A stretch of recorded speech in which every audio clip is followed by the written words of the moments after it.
Hello दोस्तों। आशा करते हैं आप लोग बहुत अच्छे होंगे। द परफेक्ट स्टडी में आप सभी लोगों का स्वागत है। देखो, आज की इस क्लास में हम लोग डिस्कस करने जा रहे हैं बीएड फर्स्ट सेमेस्टर के पेपर फोर्थ। अच्छा, पेपर फोर्थ का नाम क्या है? असिस्मेंट फॉर लर्निंग, यानी अधिगम के लिए आकलन। जो कुछ हम लोग सीखते हैं ना, उसका जो हम लोग आकलन करते हैं, जो मूल्यांकन करते हैं, इस पेपर में हम लोग वही डिस्कस करते हैं। ठीक है, इसके पहले भी कई सारी क्लासेज हो गई हैं, तो आप चैनल की प्लेलिस्ट में जाके सारी क्लासेस को एक बार अच्छे से पढ़ लो मेरे भाई, क्योंकि फोर्थ पेपर में सभी बच्चों को कुछ ना कुछ प्रॉब्लम रहती है। तो जितने भी लेक्चर मैंने कवर कराए, जाके रिक्वेस्ट कर रहा हूँ सारे लेक्चर को एक बार आप लोग पढ़ डालिए। ठीक है, चलो आज की इस टॉपिक में हम लोग बात करेंगे परीक्षा सुधार यानी एग्जामिनेशन रिफॉर्म के कंप्लीट। इसके बारे में बात करेंगे, एक भी डाउट नहीं बचेगा। आप अच्छे से अपने या कॉपी में लिख के आओगे, इतना मुझे उम्मीद है। इस तरीके से मैं समझाऊंगा। ठीक है, देखो सबसे पहले हम लोग ये बात करते हैं ना। देखो, परीक्षा सुधार को तो हम लोग जानेंगे ही जानेंगे। सबसे पहले हम लोग ये जान लेते हैं कि आखिर एग्जामिनेशन होता क्या है, टेस्ट होता क्या, पहले ये तो जान लें, उसके बाद ना हम लोग परीक्षा सुधार के बारे में जानेंगे। ठीक है, तो चलो आओ सबसे पहले हम लोग परीक्षा का अर्थ समझते हैं, उसके बाद जो है देखो, कहोगे सर जी कहानी डायरेक्टर परीक्षा परीक्षा सुधार बता देते। अच्छा मेरे भाई, इसलिए देखो अभी ध्यान से सुनो, आपका कंफ्यूजन क्लियर हो जाएगा। अभी देखो, आपके मान लो, आपके नहीं, मान लो किसी के पेट में पथरी है। ठीक है, अब ये बताओ, अगर मैं उसे ये बोलूं कि भैया आप रोज जो कि दर्द की दवा खाओ, आपका दर्द समाप्त हो जाएगा, तो ये अच्छी बात है? कहोगे नहीं सर जी, ये तो गलत बात है। आप उसको ये बोलो कि भैया तुम पथरी का इलाज कराओ, चाहे आयुर्वेदिक दवा लो, चाहे उसका भैया ऑपरेशन ऑपरेशन करा के निकलवाओ, क्योंकि रोज रोज टैबलेट खाओगे दर्द का, तो अच्छी बात नहीं ना है। उसी प्रकार मेरे भाई, सिर्फ और सिर्फ मैं आपको परीक्षा सुधार के बारे में बता दूं और पूरा परीक्षा के बारे में जानो ही ना, और ये जानो ही ना कि परीक्षा सुधार की आवश्यकता क्यों पड़ी, तो मेरे भाई अच्छी बात है नहीं ना है। तो चलो सबसे पहले हम लोग ये जानते हैं कि आखिर परीक्षा का अर्थ क्या होता है। देखो ध्यान से सुनो, देखो परीक्षा का अर्थ क्या होता है, छात्रों की उपलब्धि से संबंधित अचीवमेंट को मैंने पढ़ाया है। ठीक है, तो छात्र जो कुछ उपलब्धि करते हैं मेरे भाई, साल के अंत में उन्होंने क्या उपलब्धि हासिल की है, उन साक्ष्यों को इकट्ठा करने के लिए, ठीक है, जिस प्रक्रिया का हम लोग उपयोग करते हैं ना, उसे कहते हैं मेरे भाई परीक्षा, उसे कहते हैं एग्जामिनेशन। ठीक है, देखो इसमें परीक्षणों की रचना, प्रशासन, परीक्षाओं का संचालन, उत्तर पुस्तिका का मूल्यांकन, छात्रों की उपलब्धि सूचित करने की प्रक्रिया शामिल होती है परीक्षा में। ये इसका अर्थ हो गया। ठीक है, चलो अब थोड़ा सा परीक्षा की परिभाषा जानो। देखो, किसी क्षेत्र में छात्रों की उपलब्धि अथवा योग्यता की जांच के लिए जो प्रक्रिया प्रयुक्त होती है मेरे भाई, वो होता है एग्जामिनेशन, वो होता है परीक्षा। किसी क्षेत्र में छात्रों ने क्या अचीव किया है, उनकी एलिजिबिलिटी, उनकी योग्यता क्या है, इसको जांचने के लिए जिस प्रक्रिया का हम लोग उपयोग करते हैं, उसे कहते हैं भैया एग्जामिनेशन, परीक्षा। कभी नहीं भूलोगे मेरे भाई, उम्मीद है। ठीक है, चलो अब परीक्षा के प्रकार देख लो। अभी मैं एक एक को समझाऊंगा। अभी देखो, वर्तमान समय में यानी वर्तमान भारत में हमारे भैया, जो हम इस समय परीक्षा विधियों का प्रकार उपयोग कर रहे हैं ना, वो है तीन। सबसे फर्स्ट है लिखित परीक्षा, उसके बाद प्रायोगिक, जिसे हम लोग कहते हैं प्रैक्टिकल होने वाला है, तो भैया प्रायोगिक परीक्षा, उसके बाद मौखिक परीक्षा, जो इंटरव्यू वगैरह में होता है। आप नेट जेआरएफ क्वालिफाई करके आगे जाओगे तो इंटरव्यू होता है, तो वहां भैया मौखिक परीक्षा का उपयोग होता है। ठीक है, चलो अब लिखित परीक्षा के बारे में थोड़ा सा जान लो। ठीक है, उसके बाद हम लोग चलेंगे परीक्षा सुधार पे, टेंशन ना लो। ठीक है, देखो लिखित परीक्षा वर्तमान समय में सबसे ज्यादा प्रचलित जो भैया लिखित परीक्षा है, वो है मेरे भाई लिखित परीक्षा। ठीक है, प्राथमिक, माध्यमिक, उच्च माध्यमिक और विश्वविद्यालय स्तर पर लिखित परीक्षाओं का प्रयोग होता है। ठीक है, इतना जान गए। अब देखो प्रायोगिक परीक्षा क्या होती है। देखो कहते हैं ना प्रैक्टिकल होने वाला है भैया, असाइनमेंट बन रहा है हमारा, तो ये सब क्या है, ये प्रायोगिक परीक्षा ये सब है। ठीक है, बीए हो गया, बीएससी हो गया, एमएससी हो गया, ठीक है, बीएड भी हो गया, आदि में संपन्न कराई जाती है। देखो प्रायोगिक परीक्षा, इन परीक्षाओं में बैठने वाले उत्तीर्ण होना अनिवार्य है। ठीक है, देखो अभी देखो लिखित परीक्षा क्या थी, ये थोड़ा सा इससे डिफरेंट है मेरे भाई। ये देखो कहते हैं ना आंतरिक आकलन एक तरीके से होता है, इसमें आपको 110% पास होना ही रहता है। ठीक है, चलो, और ये कॉलेज वालों पे डिपेंड होता है, कॉलेज वाले वैसे पास करा देते हैं, इसको लेकर चिंता मत करो। ठीक है, चलो अब बात करते हैं मौखिक परीक्षा। देखो लिखित एवं प्रायोगिक परीक्षाओं के साथ साथ मौखिक परीक्षाओं का आयोजन बीए, बीएससी, एमएससी, उसके बाद मेरे भाई देखो एमएससी 2 बार हो गया, एक बार रहेगा, एमए कर लेना इसको। ठीक है, एमएससी, एमएड आदि में होता है। ठीक है, अतः मौखिक परीक्षाओं में छात्रों को उत्तीर्ण होना भी आवश्यक होता है। ठीक है, इंटरव्यू वगैरह में मौखिक परीक्षा ही तो होती है। ठीक है, उम्मीद करता हूं भैया परीक्षा के पार्ट भी आप लोग समझ गए होंगे। ठीक है, चलो अब बात यह करते हैं हमें परीक्षा की आवश्यकता क्यों पड़ती है। ठीक है, देखो पूरा बेसिक से पढ़ा रहा हूं, ठीक है, ताकि आप अपने एग्जाम में अच्छा करके आओ। फोर्थ पेपर में सारे बच्चों को प्रॉब्लम रहती है, इसीलिए मैं भैया इतना बेसिक से इसको पढ़ा रहा हूं। ठीक है, देखो परीक्षा से संबंधित समाज में चाहे कोई भी व्यक्ति हो भैया, उस शिक्षा के परिणामों के प्रति उत्सुक रहता ही है। ठीक है, कहते हैं ना आज हमारा रिजल्ट आने वाला है, यानी जितना में हमने पढ़ा है, जितना मेहनत लगा के हम लोग पढ़े हैं, तो भैया जब उसको उसको जानने की बारी आती है तो हम उत्सुक रहते हैं कि नहीं रहते हैं। तो परीक्षा की आवश्यकता समझे ना क्या होता है, अपनी अचीवमेंट को जानने के लिए मेरे भाई, अपनी जो जितना हम कुछ हासिल किए हैं उसको जानने के लिए हमारे अंदर उत्सुकता होती है ना। तो जानते कैसे हैं मेरे भाई, परीक्षा परिणाम के माध्यम से। ठीक है, चलो अब इसे समझो। शिक्षक अपने शिक्षण की कितना उसका प्रभावी है उसका शिक्षण, उसको जानने के लिए, माता पिता अपने बालकों की शैक्षिक प्रगति को जानने के लिए, छात्र स्वयं की शैक्षिक उपलब्धि को जानना चाहता है, तथा प्रशासक मैनेजमेंट भी शिक्षा पर व्यय किए गए धन के परिणामों को जानना चाहता है मेरे भाई। किसके माध्यम से?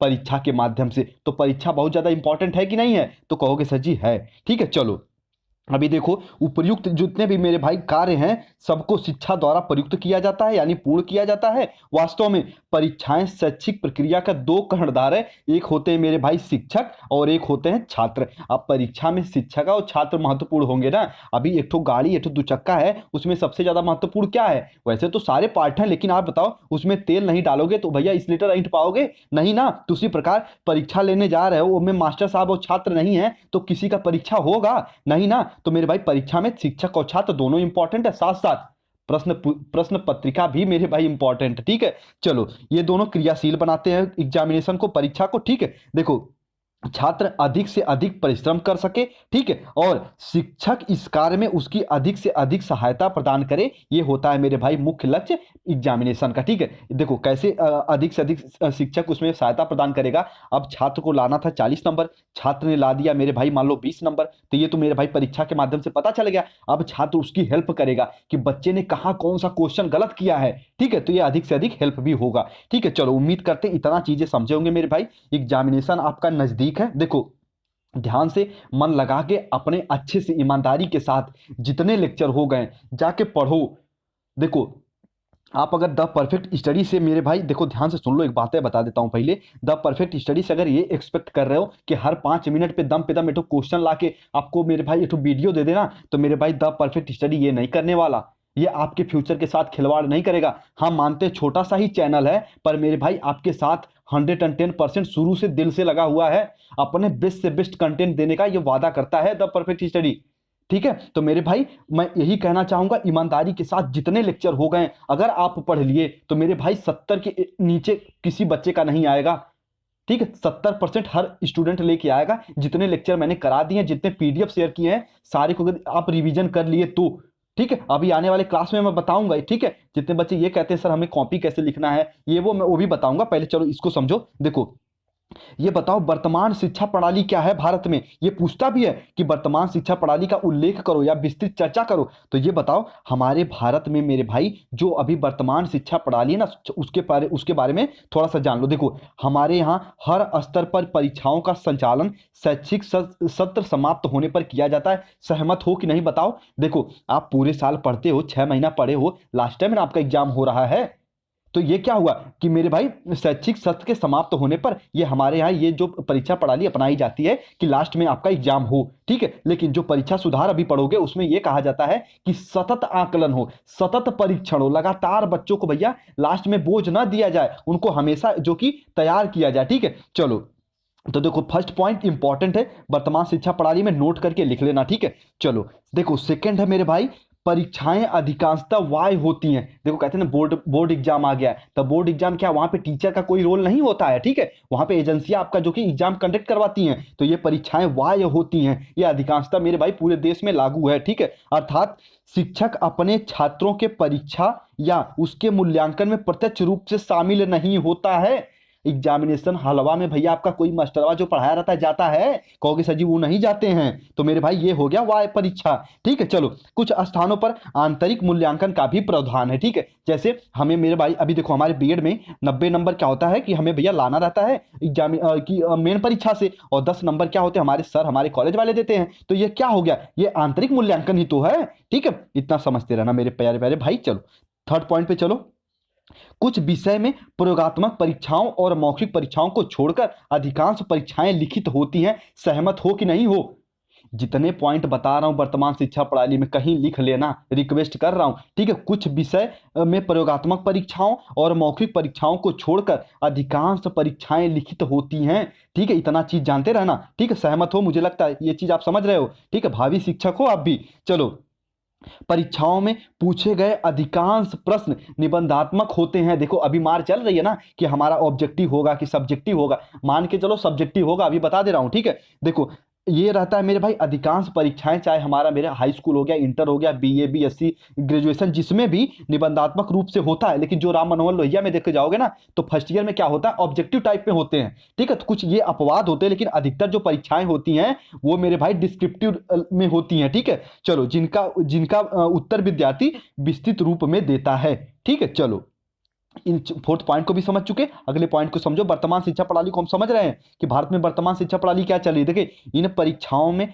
प्राप्त सफलता के आधार पर ही छात्र को अगली कक्षा में मेरे भाई भेजा जाता है, या फिर जो कि छात्र अगली कक्षा में जाता है। सहमत हो कि नहीं बताओ। अगर मेरे भाई, यदि आपको मेरे भाई 40 नंबर चाह रहे हैं, और देखो मान लो यहाँ पे 90 नंबर में आपको 40 नंबर चाहिए और आप 35 नंबर ला रहे हो, तो अगली कक्षा में जाओगे, भारत में ये प्रचलन है कि आपको फेल कर दिया जाएगा, आपको फिर वह कक्षा में पढ़ना पड़ेगा, ठीक है। सेमेस्टर वाइज है तो बैक लग जाएगा, आगे तो चले जाओगे, लेकिन उसकी परीक्षा फिर देनी पड़ेगी। तो बताओ भारत में ये शिक्षा प्रणाली है कि नहीं है? सहमत हो ना। चलो चलो, अगला पॉइंट ये समझो। दूसरे शब्दों में परीक्षाएं जो होती हैं छात्रों को प्रमाण पत्र या डिग्रियां प्रदान करती हैं, या मेरे भाई प्राप्त करने का एक तो साधन है। इससे सहमत हो ना। चलो, ये देखो इंपॉर्टेंट था मेरे भाई। वर्तमान परीक्षा प्रणाली क्या चल रही है, देखो प्रेजेंट एग्जामिनेशन सिस्टम को, उम्मीद करता हूं सब चीजें समझे होंगे। देखो मेरे भाई, कहते हैं ना बीएड में कोई ऐसी चीज है ही नहीं जो आप जानते ना हो, हर चीज आप जानते हो, ठीक है। ये बताओ कि जैसे अब कोई भी सिद्धांत ले लो, चाहे पियाजे का, चाहे स्किनर का, चाहे पावलोव का, चाहे बेंडूरा साहब का, चाहे कार्ल रोजर साहब का, चाहे थॉर्नडाइक साहब का, किसी का, वाइगोस्की का ले लो, मेरे भाई हर सिद्धांत आप उसके बारे में जानते हो। तो मेरे भाई बस क्या उस जरूरत आपको क्या पड़ती है, कोई एक ऐसा इंसान आपकी लाइफ में आए जो आपको ये बता दे कि भैया ये चीजें पढ़ लो, इसके बारे में थोड़ा सा आपको नॉलेज दे दे, आप उसको पकड़ लोगे, ठीक है। ये बताओ, आपको क्या ये नहीं पता था कि जो बच्चे होते हैं उनको मना करने पर वह काम करते हैं। यह बतिया पियाजे कहते हैं कि एक छोटा छोटा बच्चा नन्हा वैज्ञानिक होता है। तो मेरे भाई उसको एजुकेशनल रूप में थोड़ा ये बता देते हैं, जानते आप सब चीज हो। तो जो बच्चे डिमोटिवेट हो रहे हैं ना कि हम एग्जाम में अच्छा नहीं कर पाएंगे, यकीन मानो सारे लेक्चर को पढ़ने के बाद मेरे भाई आप मुस्कुराते हुए एग्जाम में लिख के आओगे, ठीक है। चलो, वर्तमान शिक्षा प्रणाली को आप अच्छे से, उम्मीद करता हूं समझ गए होंगे। कहोगे सर जी आज इतना हाई जोश में काहे हो? मेरे भाई जोश में इसलिए हूं ना क्योंकि मेरे इंस्टाग्राम पे, मेरे व्हाट्सएप पे इतना मैसेज आया है लड़के लड़कियों का कि सर जी हमारा एग्जाम तो आ गया है, जब हमारा एग्जाम हो तो ये बताओ सर जी हम तैयार कैसे करें, सर जी हमारा तो कुछ तैयार है नहीं है। तो मेरे भाई मैं खुद कुछ टाइम के लिए कंफ्यूज हो गया कि इतनी क्लास में किस लिए चलाया।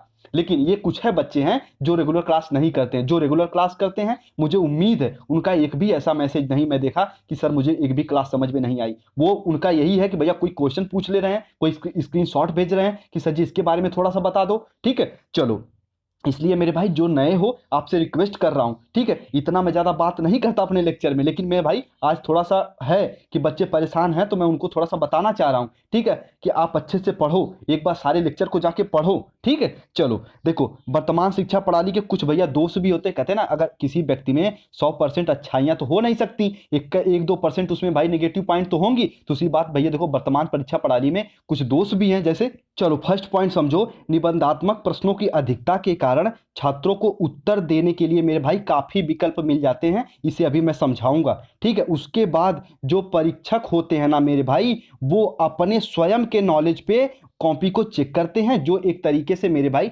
बच्चों के पर्सपेक्टिव में हानिकारक होता है। कैसे? अभी कहते हैं ना विकास का एक तो सिद्धांत था। सिद्धांत क्या है? व्यक्तिगत भिन्नता। हर मेरे भाई बच्चे की बुद्धि एक जैसी नहीं होती है, ठीक है। कोई मेरे भाई अगर मैथ लगाने में तेज है तो कोई इंग्लिश पढ़ने में तेज है, कोई हिंदी पढ़ने में तेज है तो कोई संस्कृत पढ़ने में तेज है। उसी प्रकार निबंधात्मक में मेरे भाई मूल्यांकन करना थोड़ा सा कठिन हो जाता है। अभी ये बताओ कि मैं अभी ये पूछता हूं कि आप ये बताओ कि भारत की राजधानी कहाँ है, और आपको 4 ऑप्शन दे दिया भैया कि दिल्ली, लखनऊ, मुंबई, कोलकाता, तो तुरंत टिक मारोगे नई दिल्ली, मारोगे ना। अगर मैं इसको डिस्क्रिप्टिव टाइप में लिखने के दे दूं कि 500 शब्दों में लिखो कि भारत की राजधानी कहाँ है, तो मेरे भाई 4 बच्चे 4 प्रकार के लिखेंगे। लेकिन अगर ये मेरे भाई ऑब्जेक्टिव टाइप में रहेगा तो चारों बच्चे नई दिल्ली ही मारेंगे। ठीक है। तो निबंधात्मक में थोड़ा सा ये दोष पाया जाता है, लेकिन कुछ मनोवैज्ञानिक ऐसा भी मानते हैं कि मेरे भाई, शिक्षाविद ऐसा भी मानते हैं कि निबंधात्मक भी होना चाहिए, ताकि हर बच्चे की जो इंडिविजुअल जो विचार है वो सामने आ सके। ठीक है। तो इसको भैया, इसमें ज़्यादा पीएचडी नहीं करना हम लोगों को, इसको भैया ऐसे लिख सकते हो कि निबंधात्मक इसके प्रमुख दोष हैं। ठीक है। चलो सेकंड पॉइंट समझ लो, इस प्रकार की परीक्षा प्रणाली के कारण जो मेरे भाई शिक्षा परीक्षा केंद्रित होती जा रही है या फिर हो रही है, कि देखो कहते हैं ना, हम पढ़ाते तो हमारा हमारा इसमें उद्देश्य क्या है, ताकि आप एग्जाम में अच्छा करके आओ। कहने का मतलब है पूरा फोकस हमारा एग्जाम पे है, लेकिन ये परीक्षा का एक तरीके से दोष है। ठीक है। इसके बजाय ज्ञान केंद्रित पर होना चाहिए। ठीक है। एक शिक्षक का उद्देश्य ये होना चाहिए कि उनके बच्चों में मेरे भाई ज्ञान का भंडार हो, ना कि वो परीक्षा में पास होने पर जोर दिया जाए। ऐसा बताया जाता है, लेकिन व्यवहारिक रूप में यही है कि यदि परीक्षा में पास नहीं होगे तो लोग यह कहेंगे भैया तू जितना पढ़त रहा हम जानत रहनी। ठीक है। ऐसे बोलते हैं कि नहीं बोलते गांव में लोग, तो भैया ये ना बोलते हैं, तो इतना जानो। तो देखो एक तरीके से ये दोष भी है। ठीक है। चलो थर्ड वाला देखो, प्रश्न पत्रों की प्रकृति इस परीक्षा प्रणाली को रटन और स्मरण आधारित प्रवृत्ति को प्रोत्साहित करती है। निबंधात्मक रूप होता है जो परीक्षा में भैया आपको पास करना ही करना है, तो वो क्या करोगे, आप ज्यादा से ज्यादा रटोगे, ज्यादा से ज्यादा स्मरण करोगे। ठीक है। चलो इसमें आपका कहते हैं ना, मानसिक जो होता है उतना भैया खुल के सामने नहीं आ पाता, मानसिक विकास। ठीक है। चलो छात्र यूनिट अंशों को पढ़ने के लिए अभिप्रेरित होते हैं। ठीक है। छात्र जो होते हैं मेरे भाई यूनिट अंशों को पढ़ने के लिए अभिप्रेरित होते हैं, ना कि उसको डिटेल में नहीं पढ़ते, वो एग्जाम टाइम में बस वही पढ़ते हैं जो हम पास हो जाएं। ठीक है। उम्मीद करता हूं भैया तीनों पॉइंट समझे होंगे। अगला देखो, प्रश्न पत्रों में पूछे पाठ्यक्रम का प्रतिनिधित्व नहीं होता। ये मेरे भाई ये बताओ, अगर आपको पूरा चैप्टर, अगर लाइट का चैप्टर है मेरे भाई, उसमें से आपको 2 क्वेश्चन बन रहे हैं, तो ये बताओ पूरा चैप्टर उसमें समावेशित हो रहा है? नहीं ना होगा। तो यही कह रहा है फोर्थ पॉइंट में। ठीक है। उम्मीद करते हैं ये भी समझे होंगे। चलो चलो अगला पॉइंट समझो, निबंधात्मक प्रश्नों पर प्राप्त अंकों की विश्वसनीयता और वैधता पर हमेशा संशय बनी रहती है। ठीक है। हमेशा एक तो शंका बनी रहती है, कहने का अर्थ है कैसे, ध्यान से सुनना, इसमें विश्वसनीयता नहीं होती।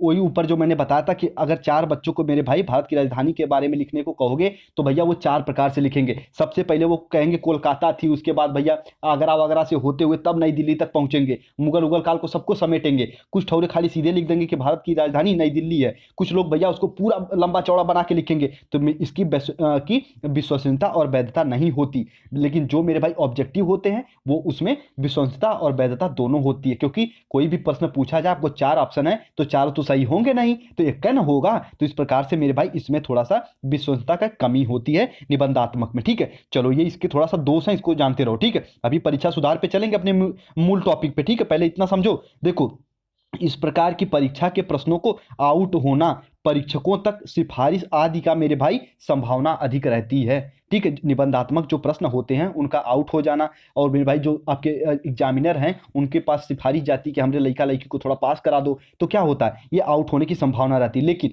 ये मुझे लगता है ये थोड़ा सा विवादित भी टॉपिक है। क्यों? क्योंकि देखो अगर ऑब्जेक्टिव भी होगा उसमें भी भैया नकल होती है कि नहीं होती है। ठीक है। चलो इस तरीके से 6 पॉइंट को उम्मीद करते हैं आप लोग एक बार अच्छे से लिख के रिवीजन करोगे। बिल्कुल बेसिक लैंग्वेज में बता रहा हूं ताकि आप बोर ना हो। ठीक है। चलो एकदम अच्छे से बताने का प्रयास कर रहा हूं मेरे भाई, फिर भी कोई त्रुटि अगर रह जाती है तो एक बार और लेक्चर को पढ़ना। ठीक है। वरना कमेंट में तो कमेंट जरूर करना कि हाँ सर क्लास समझ में आया कि नहीं आया। ठीक है। चलो आओ परीक्षा सुधार के बारे में बात करते हैं। ठीक है। देखो अभी ऊपर हमने बात करा परीक्षा क्या होती है, परीक्षा के प्रकार क्या होते हैं, परीक्षा के मेरे भाई कौन से गुण हैं, कौन सी विशेषता है, कौन से उसके दोष हैं, ये जाने। अब हम लोग जानेंगे परीक्षा सुधार।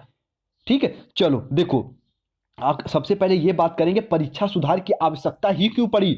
जैसे जैसे समाज की विचारधाराओं में परिवर्तन होता चला गया, वैसे शिक्षा व्यवस्था एवं उसका स्वरूप भी परिवर्तित होता चला गया। कहोगे सर जी ये पॉइंट कुछ समझ में नहीं आया, समझाओ। लो भैया समझो, जैसे जैसे समाज की विचारधाराओं में परिवर्तन होता चला गया, पहले भैया वैदिक शिक्षा में सिर्फ और सिर्फ अनुष्ठान पर जोर दिया जाता था, फिर आए भैया बौद्ध वाले शिक्षा लेके, वो तार्किक चिंतन देने गए। फिर मेरे भाई पश्चिम देश वाले आए भारत में शिक्षा लेके, तो वो क्या किए, हमारे थोड़ा सा वैज्ञानिक रूप में अंग्रेजी पर जोर देने लगे। तो ये बताओ जैसे जैसे समाज की विचारधाराएं परिवर्तित होती हैं वैसे वैसे शिक्षा का स्वरूप परिवर्तित हो रहा है कि नहीं हो रहा है। कहोगे सर जी यह सब समझ में आ गया, चलो आगे बढ़ो। चलो इसे समझो जो हाईलाइट किया हूं, जैसे ही शिक्षा के उद्देश्य परिवर्तित होते रहते हैं मेरे भाई, उसी के आधार पर पाठ्यक्रम हो गए, शिक्षा विधि के अनुशासन हो गए, मूल्यांकन आदि सभी परिवर्तित होते रहते, जैसे कि शिक्षा के इतिहास से स्पष्ट हो गया जो ऊपर मैंने बताया। ठीक है, हाईलाइट वाले पॉइंट को कहीं नोट करके लिख लेना। ठीक है, चलो इसे समझो, शिक्षा का मुख्य उद्देश्य बालक का सर्वांगीण विकास करना होता है मेरे भाई। एक तो यहाँ पे ट्रिक बता रहा हूँ, वैसे मैं ज़्यादा ट्रिक पे विश्वास नहीं करता क्योंकि ट्रिक अपनी बनाई हुई स्वयं काम देती, लेकिन याद ध्यान से सुन लेना। अगर ये पूछे गांधी जी के अनुसार शिक्षा का उद्देश्य क्या था चाहिए, चाहे ये पूछ दे रविन्द्रनाथ टैगोर जी के अनुसार शिक्षा का उद्देश्य क्या होना चाहिए, कृष्णमूर्ति के अनुसार शिक्षा का उद्देश्य क्या होना चाहिए, ठीक है, तो क्या लिखोगे? सबसे पहला पॉइंट लिखोगे, शिक्षा का मुख्य उद्देश्य बालक का सर्वांगीण विकास होना चाहिए। भैया कुछ चीजें हर जगह कॉमन होती हैं, ये आप लिख दोगे पूरा पूरा नंबर मिलेगा। ठीक है, देखो सर्वांगीण विकास बालक के व्यवहार में प्रदर्शित होता रहता है। ठीक है, चलो अगर बालक का मेरे भाई चौमुखी विकास हुआ है तो उसके व्यक्तित्व में भी, उसके नैतिकता में भी, उसके बोलचाल में, उसके पढ़ने लिखने में, हर जगह उसका जो कि मेरे भाई व्यवहार प्रदर्शित होगा। ठीक है, चलो इस विकास का मूल्यांकन करना आसान नहीं होता, किसी के व्यक्तित्व को जानना इतना आसान नहीं होता। ठीक है, केवल अंक प्रदान करने से, कुछ ग्रेड गिने चुने उत्तर देने से शिक्षा के वास्तविक उद्देश्यों का मूल्यांकन नहीं किया जा सकता। अगर मेरे भाई एक तो ये बताओ, कहते हैं ना कुछ लोग पढ़ने में बिल्कुल एकदम कमजोर ही कमजोर होते हैं, लेकिन आगे चल के बहुत बड़ा बिजनेसमैन बन जाते हैं, 4 लोगों को नौकरी देते हैं। तो आप तो कहोगे सर जी पढ़ने में पहले बहुत गधा थे, तो क्या होता, उनके अंदर सृजनात्मकता है, क्रिएटिविटी बहुत ज़्यादा है। ठीक है, तो उनको अंक और ग्रेडिंग के माध्यम से जज कर पाओगे नहीं ना। तो ये भैया शिक्षा का मुख्य उद्देश्य क्या होना चाहिए, तो कह सकते हैं कि बालक का सर्वांगीण विकास। कहोगे सर जी परीक्षा सुधार बताओ, तो इसीलिए तो परीक्षा की सुधार आवश्यकता पड़ी कि ग्रेडिंग व्रेडिंग का सिस्टम थोड़ा सा कम करो, बालक के मेरे भाई व्यक्तित्व का भी आकलन करो, इसीलिए परीक्षा का सुधार। अब आओ देखो यहां सुनो, अब परीक्षा के देखो इस पॉइंट को समझो। अब आगे हम लोग मूल टॉपिक पे, परीक्षा सुधार की आवश्यकता इस प्रकार है। सबसे पहले देखो, समाज की बदलती आवश्यकताएं। मेरे भाई एक बच्चे को हमेशा वही सिखाओ जो समाज में डिमांड हो जिस चीज की। अभी हमारे समाज में, हमारे भारतीय समाज में डिमांड किस चीज की है, अपना खुद से रोजगार क्रिएट करना। तो मेरे भाई उस प्रकार की शिक्षा दो, व्यवसायिक शिक्षा दो, उसके नैतिक ज्ञान को बढ़ाओ। उसके बाद उचित सामंजस्य स्थापित करने के लिए, एक दूसरे से बातचीत करने के लिए, ऐसी मेरे भाई आपकी शिक्षा होनी चाहिए। तो परीक्षा सुधार जब ऐसे करोगे तभी तो परीक्षा सुधार होगा। थोड़ा सा लॉजिक लगा के सोचो। ठीक है, लचीलेपन के लिए देखो, लचीलापन कहने का अर्थ है ना, देखो ध्यान सुनना, जो लोग पिछड़े वर्ग से आते हैं, ठीक है, वो पढ़ने में कमजोर हैं। एक लड़कों को मेरे भाई, एक लड़का को फुल फैसिलिटी मिल रही है, एक लड़का को एकदम फैसिलिटी नहीं मिल रही है। ठीक है, दोनों का परीक्षा सेम लेवल पे कराओगे तो जिसको नहीं फैसिलिटी मिल रही वो भैया डिमोटिवेट हो जाएगा, वो कॉलेज वाले छोड़ के भाग चलेगा, कहेगा भैया हम तो पास नहीं हो रहे हैं। तो उसके लिए थोड़ा सा लचीलेपन की व्यवस्था करो। ठीक है, परीक्षा में। उसके बाद प्रतिभा के विकास के लिए, जो बच्चे प्रतिभावान हैं उनको थोड़ा सा क्वेश्चन का लेवल अलग दो, उनके तो मानसिक विकास को और स्ट्रांग बनाओ। ठीक है, इस प्रकार से इसे भी समझते रहो। छात्रों के वास्तविक ज्ञान के मूल्यांकन के लिए, वास्तविक ज्ञान समझ रहे हो ना, उसके अंदर रचनात्मक क्या है, कोई खेल में जाना चाहता है, कोई मेरे भाई तीर धनुष चलाना चाहता है, कोई ओलंपिक में जाना चाहता है, तो छात्रों के वास्तविक ज्ञान के मूल्यांकन भी करो। ठीक है, उसके बाद शिक्षा और समाज के संबंध स्थापित करने के लिए, मेरे भाई एजुकेशन का सबसे मूल रूप यही है ना कि आप समाज में एक नैतिक बालक बन के, एक नैतिक इंसान बन के, सभ्य इंसान बन के रह सको।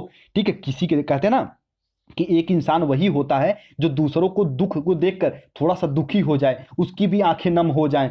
तो मेरे भाई यही तो इंसान और जानवर में फर्क होता है। अब ये बताओ, एक तो जानवर को भी 4 पैर हैं और आपके भी पास 2 पैर हैं, ठीक है, लेकिन आपके अंदर और जानवर के अंदर क्या अंतर है? आपके सामने अगर कोई रोएगा तो आप अगर इंसान हो, अच्छे इंसान हो, तो आप भी थोड़ी सी आपकी आंखें नम हो जाएंगी, लेकिन जानवर के सामने भैया रो, चाहे आप कौनो गाना बजाओ, उसको फर्क पड़ेगा नहीं पड़ेगा। ठीक है, इसी प्रकार से शिक्षा वैसी होनी चाहिए जो समाज में संबंध स्थापित कर सके। ठीक है, इस प्रकार से मेरे भाई इतना समझो कि इस परीक्षा सुधार के लिए ये आवश्यकताएं पूछे तो इन 6 पॉइंट को लिख के आना। ठीक है, चलो अब देखो, परीक्षा प्रणाली के विभिन्न कमीशनों का सार। विभिन्न कमीशन समझ रहे हो, जैसे कोठारी कमीशन हो गया, मूलाधार शिक्षा आयोग जो हो गया, माध्यमिक शिक्षा आयोग जिसे कहते हैं, ये हो गया। उसके बाद शिक्षा नीति 1986 में कि परीक्षा सुधार के बारे में क्या बोला गया, तो मेरे भाई बताएं क्या बोला गया, एक पॉइंट में अगर समझा दूं तो देखो यही बोला गया, ये 6 पॉइंट बोला गया, कहने का साफ साफ मतलब है। ठीक है, सबका निष्कर्ष निकालोगे तो यही निकल के आएगा। कि व्यक्तित्व का विकास हो, ठीक है, ऐसी परीक्षा हो जिसमें भैया बालक के व्यक्तित्व का विकास पता चल सके, ठीक है, उसमें लचीलापन हो, प्रतिभाशाली का विकास हो, यही सब उसमें पता चलेगा। लेकिन चलो पढ़ लेते हैं मेरे भाई, जरूरी ये भी है, नहीं तो कहोगे सर जी ये तो प्रणाली आप पढ़ाए नहीं माध्यमिक शिक्षा आयोग की, ठीक है। देखो सबसे पहले क्या है, बाह्य परीक्षाओं की संख्या कम की जानी चाहिए। मूलाधिकार आयोग में बताया गया, परीक्षा सुधार में बताया गया कि बाह्य परीक्षाओं की संख्या कम की जानी चाहिए। वस्तुगत परीक्षणों में के समावेश द्वारा निबंधात्मक परीक्षाओं की मेरे भाई जो सब्जेक्टिविटी है उसको कम किया जाना चाहिए। साथ ही प्रश्नों के प्रकार को परिवर्तित करना चाहिए, ये बताए हैं। समाज में वही ऊपर वाली बात हुई ना कि समाज में अगर मेरे भाई जैसा चल रहा है सिचुएशन उसी के हिसाब से शिक्षा होनी चाहिए, ठीक है, ये कहने का अर्थ है इसका फर्स्ट पॉइंट। चलो अगला समझो, विद्यार्थी की चतुर्मुखी प्रगति के लिए मेरे भाई उसके भविष्य के निर्धारण हेतु विद्यालय में रिकॉर्ड को उपयुक्त व्यवस्था होनी चाहिए। चतुर्मुखी समझ रहे, ऊपर बताया था मैंने कि उसके व्यक्तित्व का भी विकास हो, उसके नैतिकता का भी विकास हो मेरे भाई, इस प्रकार से चतुर्मुखी विकास के लिए परीक्षाएं होनी चाहिए, ठीक है। चलो समय समय पर उसका लेखा जोखा किया जाना चाहिए और विभिन्न क्षेत्रों की में उसकी उपलब्धि का लेखा जोखा होना चाहिए। विभिन्न क्षेत्र समझ रहे हो कि अगर वो खेलने में जाना चाह रहा आगे चल के तो मेरे भाई 10वीं 11वीं के बाद वो खेल में जा सके, इस तरीके से उसका मूल्यांकन करो। इस प्रकार से इस पॉइंटों को समझो, ठीक है। चलो अभी थर्ड पॉइंट समझो। देखो ये मूलाधिकार आयोग में शिक्षा सुधार के बारे में बताया गया था, आप ऐसे लिख सकते हो, ठीक है। विद्यार्थियों के अंतिम आकलन में आंतरिक परीक्षाओं और उसके विद्यालय के रिकॉर्ड को उचित भार दिया जाना चाहिए। अंतरिम आकलन मतलब समझ रहे हो कि जो मेरे भाई आपका प्रैक्टिकल होता है वही तो होगा अंतरिम आकलन, और विद्यालय रिकॉर्ड को उसका उचित भार देना चाहिए। एक मेरे भाई स्टूडेंट पूरे साल विद्यालय में कैसे रहा है उसके बारे में भी उसके जो कि मार्कशीट में बताया जाए, इस प्रकार से इसमें बताया गया, ठीक है। चलो इस प्रकार से सारी पॉइंटों को आप एक बार पढ़ लेना, ठीक है।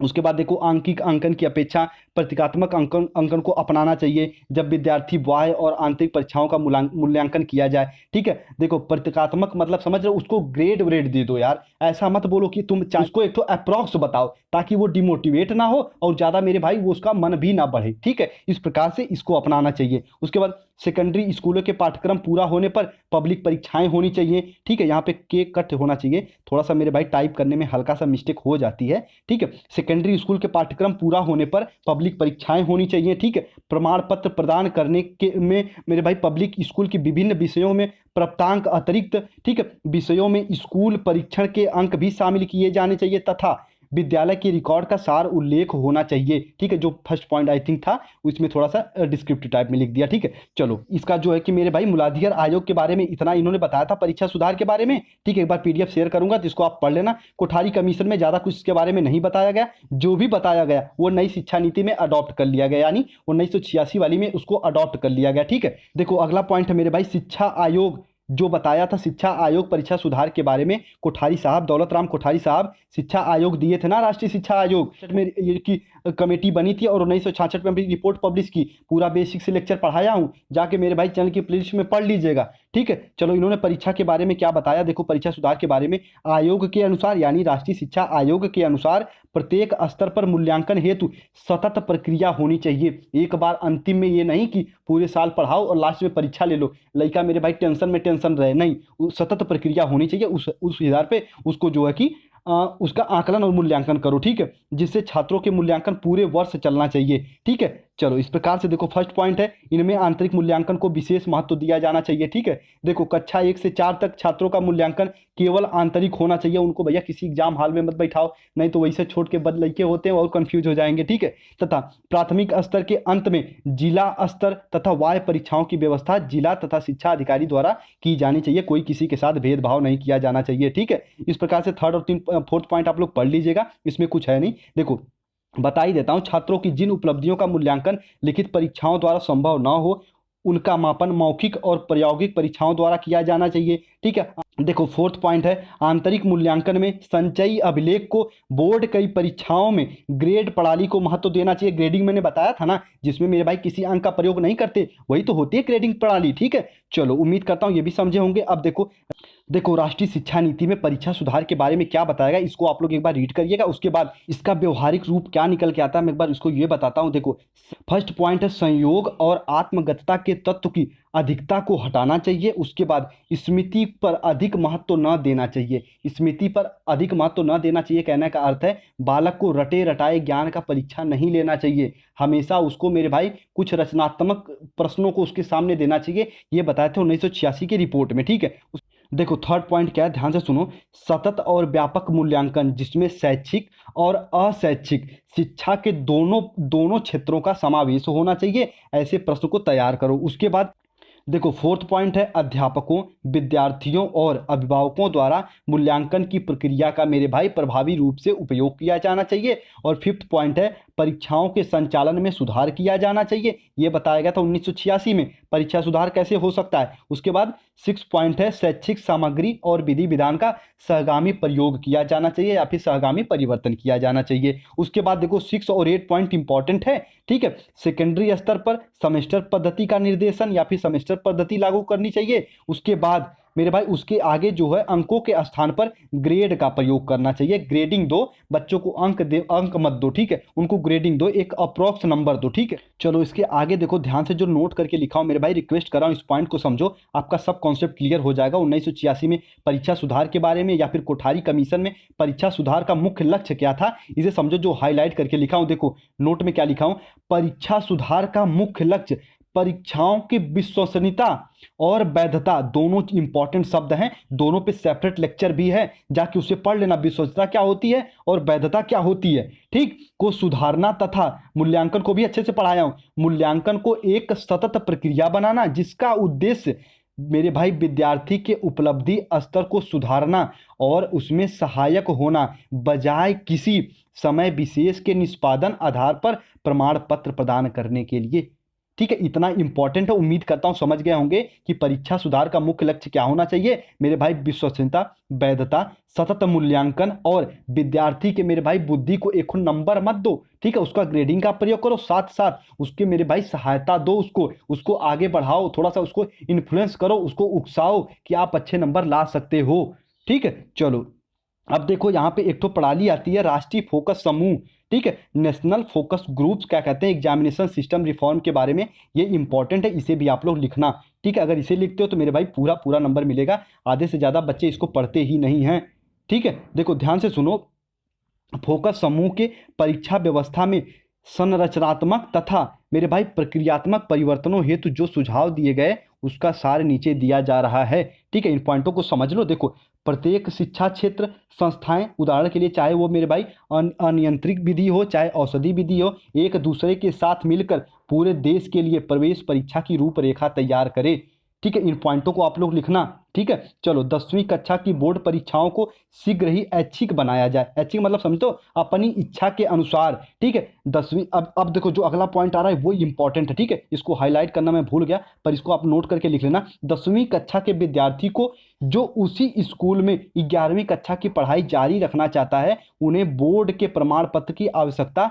नहीं होनी चाहिए, ठीक है। अगर 10वीं वाले लड़कों की ये बात बता दो ना तो बड़ा खुश होंगे, वो कहेंगे भैया हम वहीं में 11 पढ़ेंगे, हम आगे नहीं परीक्षा वरीक्षा देंगे। लेकिन ये तो हम लोग बीएड कर रहे हैं, हम लोग को पता है, तो हम लोग पास हो चुके हैं, ठीक है। देखो उन्हें बोर्ड प्रमाण पत्र की आवश्यकता नहीं होनी चाहिए, ये मेरे भाई राष्ट्रीय फोकस में ये बताया गया, ठीक है, ठीक है। चलो अभी देखो इसको थोड़ा सा मैं शेयर भी करूंगा तो आप लोग पढ़ना, ठीक है, इसको सिर्फ पढ़ना, अपने दिमाग में बैठाना ही है, ठीक है। इसमें ज़्यादा कुछ नहीं है, जो ऊपर था मैंने सब समझा दिया 100% देके, ठीक है। देखो एक उचित शुल्क देकर विद्यार्थी को उसकी मांग पर उत्तर पुस्तिका स्कैन या फोटो स्टेट करके सके। उत्तर पुस्तिका मतलब समझ रहे हो, जो आप कॉपी लिख रहे हो मेन एग्जाम में, अगर आप पैसे वैसे दो तो आपको वो उत्तर पुस्तिका आपकी मिल सके, आप अपना स्वयं से आकलन कर सको, ठीक है। इस प्रकार से इसे भी जानो, चलो इस प्रकार से इसे भी समझते रहना, ठीक है। चलो इसको मैं पीडीएफ को शेयर करूंगा, आप लोग पढ़ लीजिएगा, ठीक है। प्रश्न पत्रों का निर्माण प्रक्रिया में सुधार किया जाए, ये ऊपर भी वही बताया गया तो वही यहाँ भी बताया गया, ठीक है। उसके बाद देखो प्रश्न पत्रों को बहुविकल्पी रूप में रखा जाए, ठीक है। चलो कुछ बच्चों का ऐसा मानना रहता है ना, बहुविकल्पी अगर एग्जाम होता है तो नंबर कम आते हैं, और कुछ बच्चों का मानना रहता है कि सब्जेक्टिव एग्जाम हो तो नंबर पूरे आते हैं। आपकी क्या राय है कमेंट सेक्शन में कमेंट जरूर करना, ठीक है। चलो अगला पॉइंट समझो थोड़ा सा, ठीक है। अभी देखो 10 पॉइंट को समझो, ये इंपॉर्टेंट है। आंतरिक मूल्यांकन की व्यवस्था को सशक्त बनाते हुए शिक्षक को और अधिकार दिए जाएं। और शिक्षक को और अधिकार मतलब समझ रहे हो, आंतरिक मूल्यांकन की जो व्यवस्था होती है ना, वो मैनेजमेंट ना करके मेरे भाई एक शिक्षक के हाथ में देना चाहिए, ठीक है। क्योंकि बच्चों को पढ़ा कौन रहा है, मैनेजमेंट नहीं पढ़ा रहा है, एक अध्यापक ही तो पढ़ा रहा है। तो मेरे भाई उसको हाथ में देना चाहिए। आंतरिक मूल्यांकन के बारे में ये बताता है राष्ट्रीय फोकस में परीक्षा सुधार के बारे में, ठीक है। चलो अच्छा 9 पॉइंट को भी पढ़ लो थोड़ा सा। परीक्षार्थियों को 1.5 घंटे तक केंद्र छोड़ने की अनुमति न दी जाए तथा प्रश्न पत्र बाहर मेरे भाई ले जाने की अनुमति न दी जाए। देखो ऐसा होता भी है कि देखो जो आप अभी कोई कंपटीशन एग्जाम देते हो तो प्रश्न पत्र बाहर नहीं लेके आ सकते। तो मेरे भाई ये राष्ट्रीय फोकस परीक्षा सुधार में ये सब बताया गया, ठीक है। ये इंपॉर्टेंट है राष्ट्रीय फोकस। अगर आप कहोगे तो मेरे भाई ये शायद 226 पेज में है, तो इसका मैं निष्कर्ष निकाल के आपको बताया हूँ। तो अगर राष्ट्रीय फोकस की पूरी डिटेल में पढ़ना चाहते हो तो मैं आप कहोगे तो मैं इसका जो PDF भी आपके टेलीग्राम पे शेयर कर दूंगा, द परफेक्ट स्टडी के, ठीक है। चलो उम्मीद करता हूँ पूरा बेसिक से आप लोग पढ़े होंगे। एक बार मैं थोड़ा सा अभी चलता हूँ फर्स्ट पेज पे। देखो उम्मीद करता हूँ आप लोग मेरे भाई परीक्षा सुधार को पूरा बेसिक से पढ़े होंगे। और अब जो 4th पेपर है ना, उसको मेरे भाई एक्सक्यूज देने से अच्छा है आप खोल के पढ़ो, और ये मत बोलो कि सर ये टॉपिक डिफिकल्ट है, ये डिफिकल्ट है। एक बार मैं रिक्वेस्ट कर रहा हूँ, एक बार आप चैनल की प्लेलिस्ट को ओपन करो और पढ़ो।